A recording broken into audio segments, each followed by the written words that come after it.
Dice Chayán, si te he fallado, te pido perdón. Dice, Alito no hizo lo propio en el PRI, ¿no?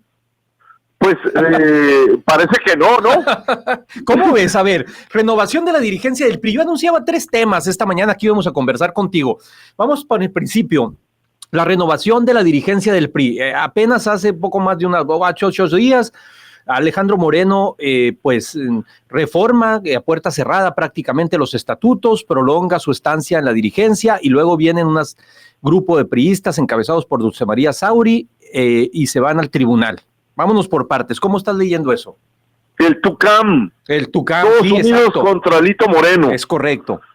No es otra cosa que amplio renovación donde además de... Híjole, verás Moisés. Alan, yo creo que estamos teniendo problema. No te escucho, ¿eh? ¿Me escuchas aquí, Jesús? Ahí ya te escucho, sí. Allí ya te escucho. Bueno, además de Beltrones y La Bastida, pues están Encarnación Alfaro, Reyes Baeza y algunos otros como Dulce María Jesús. Enrique Ochoa, Pedro Joaquín Caldwell. Sí, el Frente Amplio en contra de Alito. Sí. Me parece que tienen que pasar dos aduanas, Jesús. Primero, la resolución del Tribunal Federal Electoral del Poder Judicial, sí, en donde, pues el año pasado, en el 2023, pues Alejandro Moreno pidió permanecer ese año y parece ser que esa resolución no será tan positiva como para esa renovación de la dirigencia por Alito. Y segundo, Jesús, hay que destacar un discurso muy similar contra los neoliberales, sí, y precisamente el grupo es el grupo que son también muchas de las medidas a las que estamos refiriendo como parte del discurso de Alito. Habrá que ver habrá campaña del 22 de julio al 10 de agosto en el PRI para elegir al nuevo candidato. Vamos a ver de qué cuero sale más correa. Pero el control de eso que se le conoce como estructura, si es que esa cosa todavía existe en el PRI, pues lo tiene evidentemente la actual dirigencia, lo tiene Alito Moreno. ¿No crees que sea ahí como una guerra perdida precisamente para los que están encabezando la lucha de querer descabezar a Alejandro Moreno? Precisamente por eso tienen que pasar 2 aduanas. Uno, el resultado primero de la sentencia del tribunal, que seguramente le pudiera estar configurando un palo a esa convocatoria. Sí.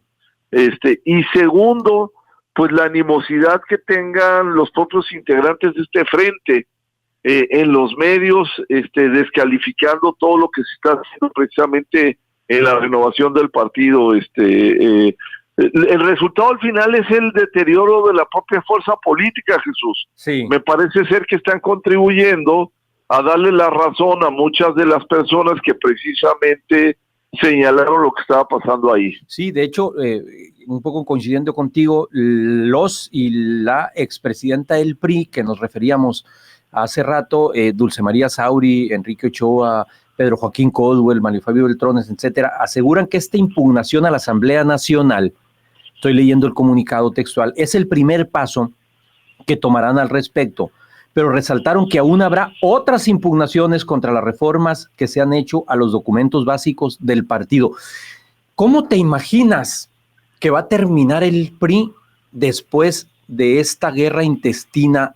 Porque eso es una guerra en los adentros del PRI con los propios militantes y exdirigentes del partido.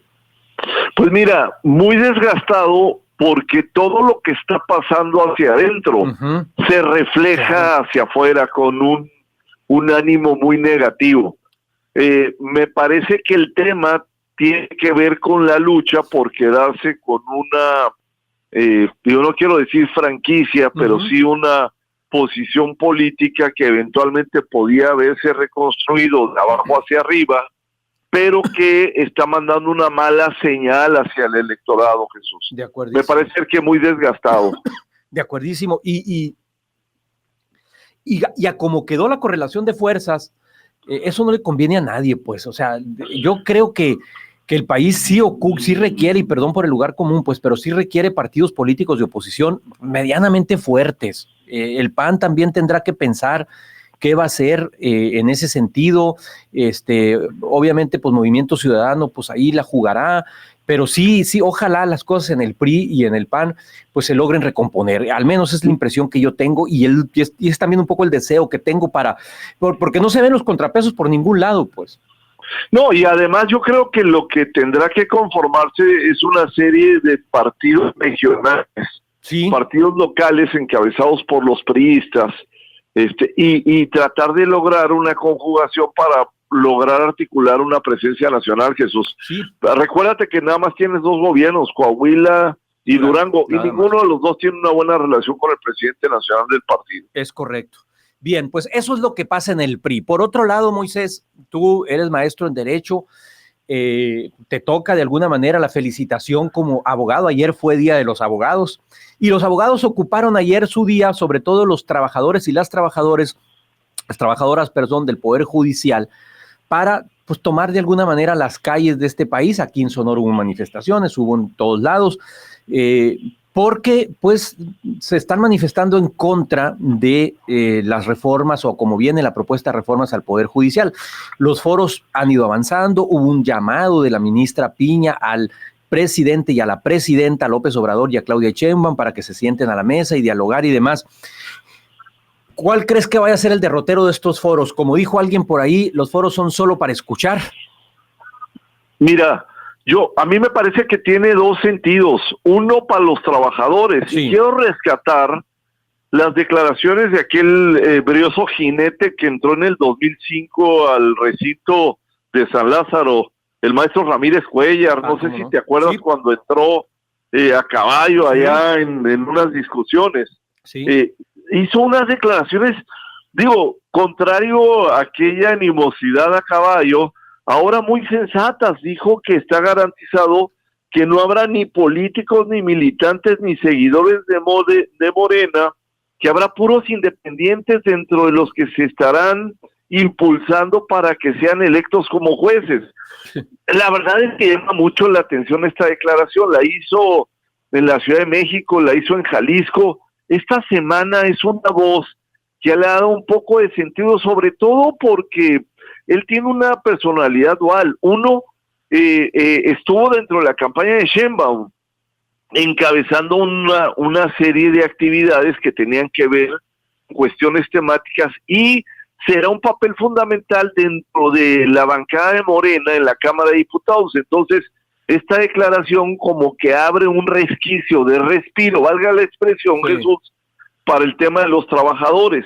Pero una segunda que es más preocupante y que va para la ciudadanía, Jesús, en cuanto a tu pregunta sobre los foros, te la voy a explicar un poco con datos y muy rápidamente. Mira, del 2018 al 2024, delitos del fuero 9.200.000, y delitos del fuero federal hubo 380.000, 9 millones contra 380.000, fuero común, fuero federal.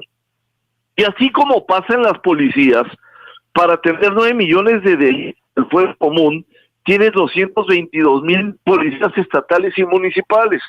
Y para atender 380.000 delitos del fuero federal, tiene 113.000 de la Guardia Nacional. No existe comparación. Bueno, para atender 9 millones de delitos del fuero común, no tienes una reforma estatal que atienda los delitos cotidianos, Jesús. Uh-huh. O sea, los que se están planteando en la reforma del Poder Judicial de la Federación son los 380.000 delitos del fuero federal, no los 9 millones. Sí. Es decir, hay un desequilibrio y hay una intencionalidad en la reforma que no va a aplicar necesariamente la reforma la justicia cotidiana, Jesús. Es algo a lo que le vamos a tener que poner ojo en las siguientes semanas, porque sin duda te dirán que, bueno, la segunda parte de la reforma judicial tendrá que pasar a los tribunales estatales, uh-huh, pero si para renovar el número de jueces, magistrados y ministros va a ser todo un berenjenal, pues no te quiero platicar el segundo piso de esa renovación para no platicarte del segundo piso de la cuarta transformación. Bueno, de eso hablamos si quieres un poquito regresando del corte, pero sí me interesa mucho reparar en la declaración de Ramírez Cuéllar y en la idea de la elección, si va a ser gradual o no va a ser gradual. ¿Tienes tiempo para ir a la pausa y regresar con ese tema y luego ver un poco los retos del próximo gobierno de Claudia Sheinbaum? Aquí estamos, Jesús. Entonces, nos quedábamos con el cierre de los foros para analizar la reforma al Poder Judicial y te decía que me quedan dos inquietudes en relación con la declaración de Ramírez Cuéllar. Yo la siento poco creíble, la verdad. Si la intención de echarle el guante al Poder Judicial pues es controlarlo desde el Poder Ejecutivo, y entonces, por supuesto que quienes lleguen allí, de esto, digo, no es ciencia rusa este asunto, quienes lleguen ahí van a ir condicionados por Morena y por el gobierno federal. Yo no tengo la menor duda que esa es la intención de esta cosa. Por supuesto que sí, Jesús, por supuesto que sí. Digo, yo por eso te hacía el comentario inicial de aquel personaje de 2005 contra el personaje actual, ¿no? Sí, es decir, me parece que es más una declaración como cuando alguien te quiere vender un tiempo compartido o cuando te quieren vender algún otro tipo de producto que sabes que tiene letritas muy chiquitas en la parte inferior del contrato. Digo, pues me parece que es una declaración como para tratar de aligerar las discusiones. Uh-huh.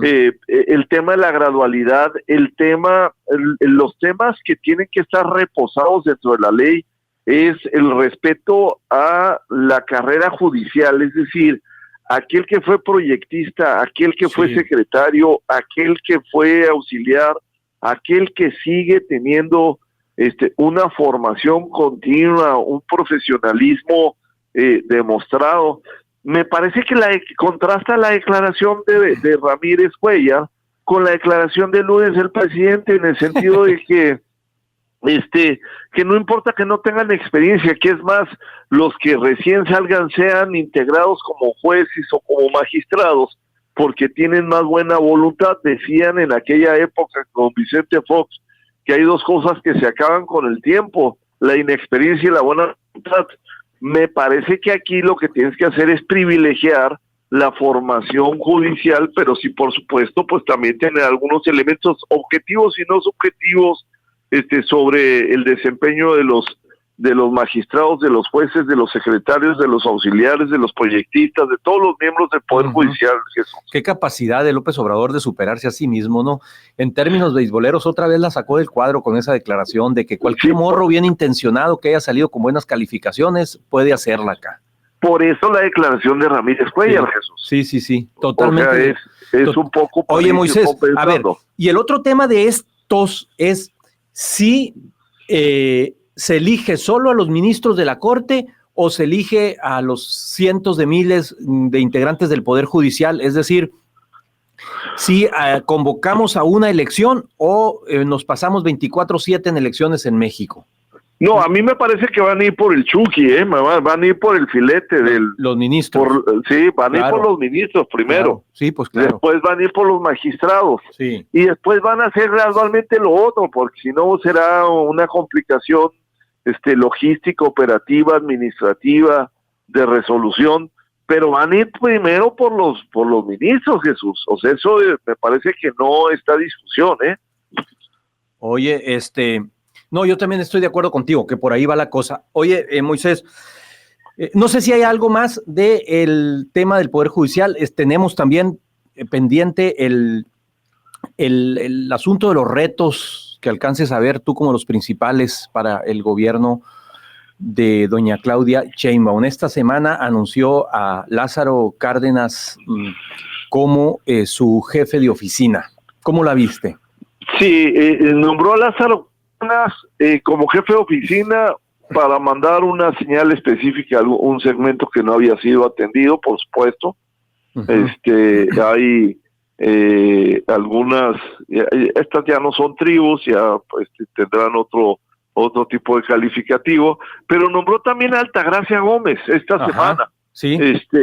porque yo tengo la impresión de que los principales retos que van a tener, no tanto de gobernabilidad política o de insumos partidistas, no obstante las declaraciones del compañero José Rodolfo Gerardo Fernández Noroña, pues tendrán que ver con el tema económico, elevar el PIB per cápita, reducir el déficit fiscal, enfrentar deudas en Pemex, en Comisión Federal de Electricidad, y han anunciado esta semana la creación de un consejo empresarial encabezado por Altagracia, que va a tener algún tipo de competencia con lo que en teoría iba a ser o se plantea que hiciera Marcelo Ebrard, generar condiciones de inversión para que haya crecimiento económico. Aquí dos cuestiones, Jesús.